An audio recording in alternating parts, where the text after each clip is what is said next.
아토피는 뜻을 알 수 없는 비정상적인 반응이란 뜻의 그리스어에서 유래했다고 합니다. 이처럼 원인을 파악하기 힘든 피부의 비정상적인 반응이 나타나는 게 아토피인 건데요. 요즘 건조한 겨울 날씨 때문에 아토피가 더욱 심해져서 힘들어하는 분들 많으십니다. 이번에는 서울 여성한의원 김정호 원장과 함께 만성 아토피 서두르지 않는 지혜가 필요하다라는 주제로 자세히 이야기 나누겠습니다. 조금 나아졌다가 심해졌다가 악순환을 반복하는 아토피. 만성화되기는 쉽지만 치료는 어렵습니다. 만성 아토피의 치료법에 대해 사상체질과 전문의 김종호 원장과 함께 이야기 나눠봅니다.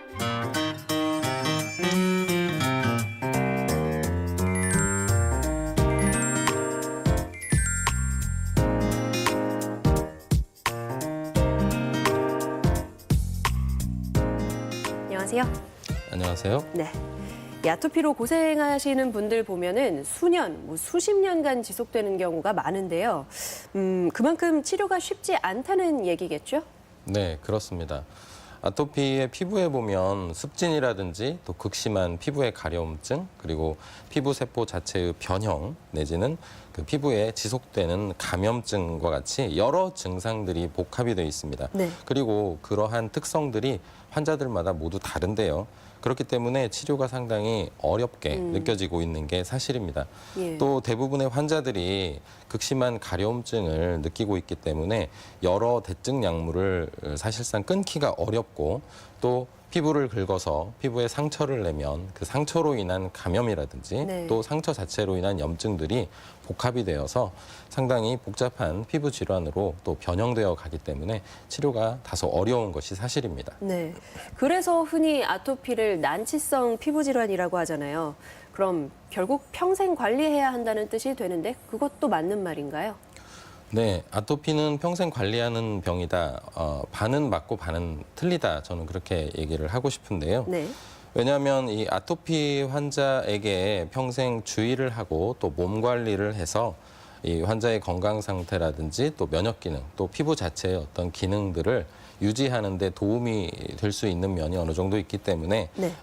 그런 측면에서 보면 맞는 말이라고 할 수 있지만 자칫 만성 아토피를 가지고 있는 환자분들은 이렇게 받아들이시는 경우가 있는데요. 즉 아토피는 절대 나을 수 없는 질환이기 때문에 평생 대증 약물인 이런 국소 연고라든지 여러 가지 이런 물질들을 피부에 평생 바르고 살 수밖에 없다라고 생각을 하신다면 이건 좀 주의를 해야 되는 생각입니다. 이 만성 아토피 환자들의 경우에는 이런 국소 연고라든지 각종 보습제를 이렇게 가볍게 사용하는 정도가 아니라 거의 매일 매우 많은 양을 피부에 흡수시키면서 생활하시는 경우를 종종 볼 수가 있는데요. 네. 이렇게 하게 되면 피부 자체가 정상적인 기능을 수행하기 어려워지는 경우가 많기 때문에 오히려 피부 상태가 악화하는 경우가 많습니다. 피부가 간지럽거나 일어나는 증상, 누구든 조금은 느껴봤을 증상인데 어느 정도의 상태일 때 이제 우리가 만성 아토피라고 이야기하는 건가요? 네, 한의학적으로는 어떤 특정한 상태를 지나게 되면 만성 아토피다 이렇게 기계적으로 구분하고 있지는 않습니다. 네. 하지만 임상적으로 보게 되면 수차례의 재발을 통해서 염증이 계속 반복되고 있고 또 아토피의 병변 부위가 점차 전신으로 확대되어 가고 있고요. 또 태선화라고 해서 아토피의 피부 표면 자체가 조금 가죽 껍질처럼 정상적인 피부와는 좀 다른 이런 두꺼운 그런 가죽의 형태를 띠게 되는 등의 이런 세포의 변형이 보이게 되면 우리가 만성 아토피라고 이렇게 얘기를 할 수 있습니다. 네. 그럼 만성 아토피의 증상이 심할 때는 또 어느 정도로 나타날 수 있는지도 좀 궁금하네요. 네, 사실상 굉장히 다양한데요. 네. 대표적으로 이런 지금 사진에서 보시는 바와 같은 이런 피부들도 대표적인 만성 아토피의 증상입니다. 전신의 증상까지, 전신까지 이렇게 그 아토피 증상이 진행되어 있고요. 네. 또 여러 그 대증 약물들에 의존하고 있고 피부 표면에서는 이렇게 그 변성된 피부 조직이 보이고 진물이라든지 각질이 계속 반복해서 발생하고 염증이 완화되었다가 또 재발하고 이런 특징들을 보이게 됩니다. 네. 역시 몸의 컨디션의 변화에 따라서 이렇게 심할 때하고 덜 심할 때를 계속 반복하고 있기 때문에 사실상 정상적인 생활에 굉장히 큰 방해를 받게 됩니다. 네, 그럴 것 같습니다. 이렇게 심해지기 전에 미리 잡을 수 있다면 참 좋을 것 같은데요. 아토피 있으신 분들은 워낙 이제 이게 오래 지속되고 뭐라도 하고 싶은 마음에 주변에서 뭐 이런 민간요법이 좋다더라라고 하면은 뭐 따라해보고 시도해보는 경우도 많은데요. 실제로 효과가 있는 민간요법은 어떤 게 있나요? 일단 아토피 자체가 이렇게 고통은 크면서 또 치료는 어려운 실정이기 때문에 의학적으로도 사실상 대증 약물을 권장해서 사용하고 있는 수준입니다. 네. 사실은. 그러다 보니까 각종 이제 민간요법이나 처치들이 횡행하고 있는 경우들을 볼 수 있는데요. 뭐 대표적으로 채식만 하게 되면 피부가 좋아지는 경험을 한 사람이 있다더라라든지 네. 또는 어떤 특정 민간 약초를 달여서 먹게 되면 효과가 있었다 내지는 단식요법을 통해서 피부에 어떤 호전을 받다라고 하는 그런 얘기들이 있습니다만 네.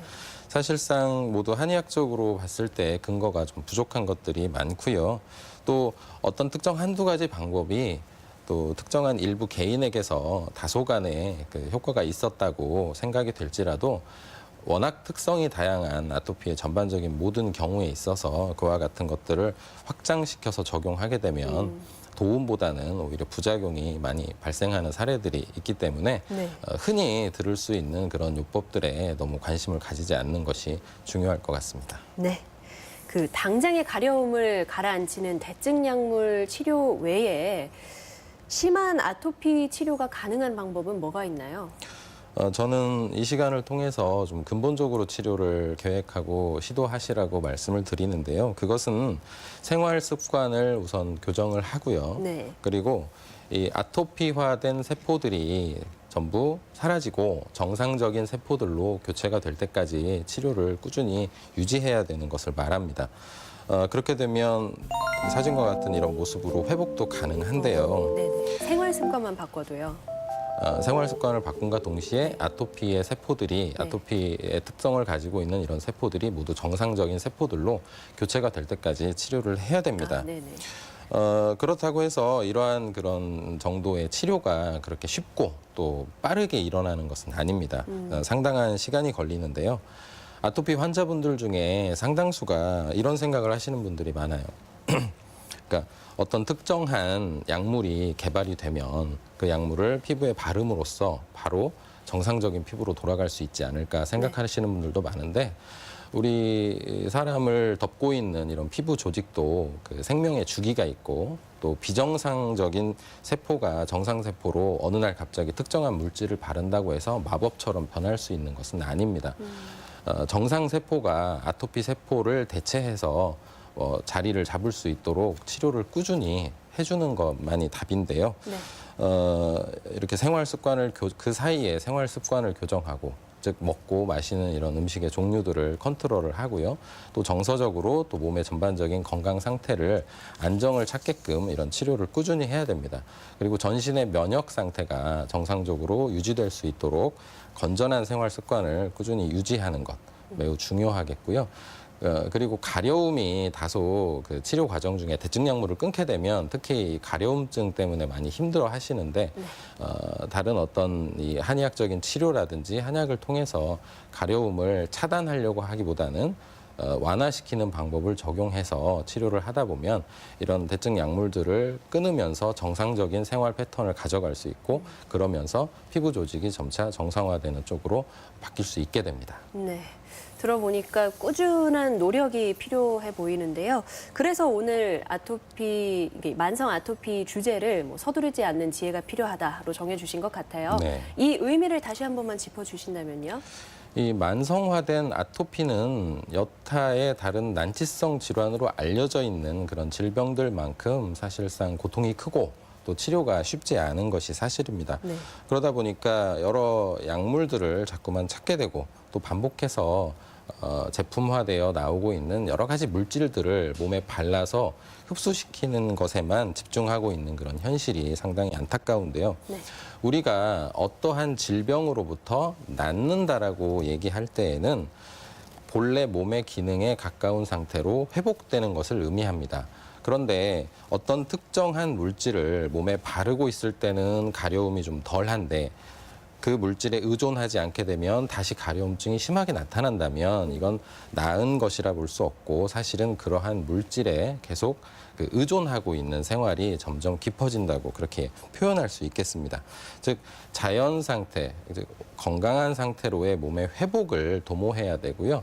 피부에 나타나는 그런 증상이라 해서 피부만 생각할 것이 아니라 몸의 전체적인 모든 그 생리 활동의 균형 그리고 생활하는 습관들이 보다 건전한 쪽으로 이렇게 바꾸는 것 그리고 다소 시간이 걸릴지라도 근본적인 치료의 과정들을 겪으면서 정상적인 피부 조직으로 돌아갈 수 있도록 치료를 하는 것이 중요하겠습니다. 네, 사상체질의학과 전문의 김종호 원장과 함께 만성 아토피에 대해 알아봤습니다. 고맙습니다. 감사합니다. 이제 많이 춥습니다. 올 겨울 인플루엔자 예방접종은 잘 챙기셨나요? 날이 추워지면 인플루엔자 바이러스 감염뿐 아니라 호흡기나 심장질환, 뇌졸중 위험도 높아집니다. 또 관절 통증도 심해지고 골절 사고도 늘어나는데요. 몇 가지 생활 수칙만 잘 지켜도 더 건강하게 겨울을 지낼 수 있습니다. 먼저 아침, 저녁 대신 한낮의 활동량을 늘려주고요. 햇빛이 잘 드는 실내에서 주로 운동을 하고 외출을 할 때는 모자와 장갑을 꼭 착용하는 거죠. 간단하지만 간과하기 쉬운 것들인데요. 어떤 월동 준비보다 중요한 예방법이라는 거 잊지 마시기 바랍니다. 저는 다음 주에 다시 인사드리겠습니다. 고맙습니다.